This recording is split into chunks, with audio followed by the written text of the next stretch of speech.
बनारस हिंदू विश्वविद्यालय से आपने दर्शन शास्त्र में अध्ययन किया। तो मुकम करोति वाचालम पंगुलम है गिरिम यत् कृपात्महं वंदे परमानंद माधव। क्या पर वो अगर शंकराचार्य गुरु हैं, भगवान है, तो मेरे कहने से नहीं है, वो पहले से है। मेरे नहीं मानने में मुझे घाटा है। IIT बाबा के नाम से काफी एक व्यक्ति प्रसिद्ध है, लेकिन हमारे साथ एक और ऐसी शख्सियत यहाँ पर उपस्थित है जिन्होंने दर्शन शास्त्र में इलाहाबाद विश्वविद्यालय से मास्टर्स किया है जी। बात बस इतनी है कि शंकराचार्य पहले से हम लोगों के जीवन में है जी। ऐसा नहीं है कि हमें लाना है जी। बात बस समझ की है जी। और दर्शन की बात आती है तो वर्तमान परिवेश में ओशो के बारे में लोग काफी चर्चा करते हैं। देखिए महाराज, क्या है, दर्शन शास्त्र के विद्यार्थी आप रहे हैं और हम लोग नहीं रहे हैं, और हमारे दर्शक तो बिल्कुल नहीं है। क्योंकि मुझे शंकराचार्य जी अगर समझ में आए तो मेरी गलतियों के समझ में आए। अच्छा। मतलब मेरी ऐसी कुछ गलतियां हैं जी, जीवन में, कुछ अपराध हैं जी, जिनसे मैं उनको समझने लगा या मुझे लगाव हो गया जी। क्योंकि शायद उसके उपाय भी वही थे जी। तो शंकराचार्य एक गृहस्थ में, मतलब क्या है, शंकराचार्य को लगभग लोग यही समझते हैं कि वो एक सन्यासियों के गुरु हैं जी। मतलब गुरु नाम गुरु हैं जी। तो सन्यासियों के गुरु हैं। पर शंकराचार्य एक छात्र जीवन में कैसे घटित होंगे जी। किसी एक गृहस्थ, किसी घर के माहौल में वो कैसे घटना घटेगी, जैसे घर घर शंकर, घर घर शंकर जी। तो ये बात सिर्फ बात न रह जाए जी।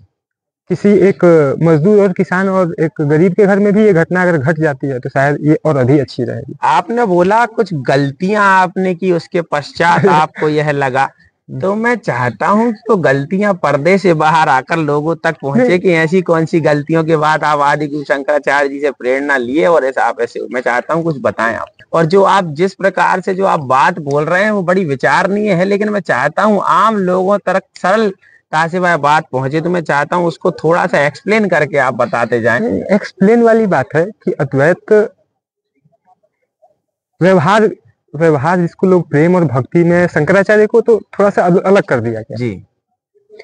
पर हम लोगों को, जितने हमारे छोटे हैं, हमारी उम्र के हैं या हमसे बड़े हैं, यदि हम लोग इसको व्यवहार में कभी लाने का कोशिश करें जी तो शायद बहुत गजब के सफल होंगे। अच्छा। उदार चरिता नाम तो वसुधैव कुटुंबकम।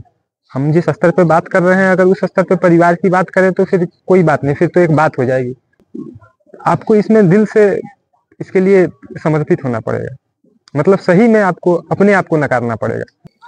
आप जिस प्रकार की वार्तालाप कर रहे हैं वह उसका स्तर एक काफी अलग है, और स्वयं को कैसे नकार हैं और किस प्रकार में, समझा नहीं।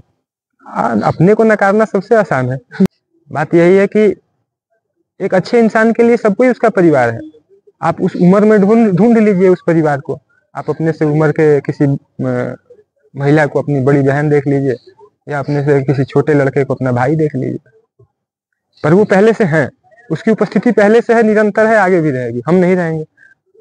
मुझे अपने आप को मतलब देखना है कि इसमें हमने कहा चिदानंद रूपम शिवोहम शिवोहम। आपने विश्वविद्यालय की बात की, मैं चाहता हूं कि कॉलेज के समय में आप कैसे रहे, अध्ययन के समय में क्या रहे, किसी प्रकार के कुछ संस्थानों से जुड़े रहे, किसी प्रकार के कुछ? हाँ, स्वामी विवेकानंद के शिक्षाओं से मैं जुड़ा रहा हूँ जी। उसमें स्वामी विवेकानंद का बात, मुझे जो हर बात है वो अच्छी इसलिए लगी क्योंकि वो नव वेदांत में शंकराचार्य के शिक्षाओं, स्तुतियों, वैदिक वांग्मय में से जुड़ी हुई वैदिक शिक्षाओं को आगे बढ़ाते हुए उस परंपरा को, और व्यवहारिक जीवन की भी बात करते हैं। जो नहीं हो रही हैं चीजें वो कैसे हो सकती हैं, जो हो रही हैं वो और अच्छी कैसे हो सकती हैं, इन बातों पे उनका बड़ी सकारात्मक अप्रोच रहा है। और इतनी स्तुतियों की अभी भी भरमार है अपने पास कुछ ऐसे रेखांकित करते हुए 4-5 जो आप बताना चाहें जिसका आपने अध्ययन किया हो। आप अगर उपनिषद पढ़ना चाहते हैं और सहज रूप से पढ़ना चाहते हैं तो श्रीमद् भागवत पढ़ लीजिए जी। उपनिषद में नहीं समझ में आ रहा है तो आप शंकराचार्य का स्तुति और स्तोत्र पढ़ लीजिए जी। आप और ब्रह्मवाक्य नहीं समझ में आ रहा है तो किसी भी भगवान का नाम पढ़ लीजिए, वो ब्रह्मवाक्य है। क्या बात। तो ये एक संगीत हो जाएगा, अद्वैत एक संगीत होगा फिर। क्या बात। सामर्थ्यशाली बनना नहीं होता है, सामर्थ्य के उपयोगी बनना पड़ता है। क्या बात है। सामर्थ्य हम सभी के अंदर है, बस उसको पहचानना आवश्यक है। बड़ी बात कही आपने। मतलब और शिव और शंकराचार्य में कोई भेद नहीं है।